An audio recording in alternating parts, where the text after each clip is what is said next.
Hello everyone, আসসালামু আলাইকুম। সবাই কেমন আছেন? আজকে হঠাৎ করে ফোনে স্ক্রল করতে করতে একটা ভিডিও চোখের সামনে আসলো।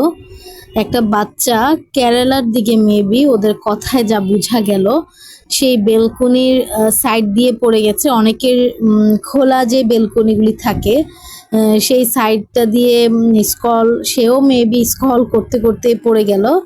তো পড়েছে ওইখানকারই সানসেটগুলো থাকে, যে সেই সানসেটের মধ্যে পড়েছে। আল্লাহর কি রহমত! আসলে বাচ্চাদের সাথে ফেরেশতা থাকে, যেটা যেই ধর্মের মানুষই হোক না কেন, আল্লাহ সবসময় বাচ্চাদের সাথে একটা ফেরেশতা রাখি। তো ওরা অ্যাপার্টমেন্টের মানুষজন, আশেপাশে সবাই অনেক বেশি লুক আফটার করার কারণেই বাচ্চাটাকে দেখতে পায়, এবং ওরা খুব চেষ্টা করছে বাচ্চাটাকে সেফ সাইডে নেওয়ার জন্য। নিচে ওরা দেখলাম চাদর দিয়ে সবাই দাঁড়িয়ে আছে, তারপর কমফোর্ট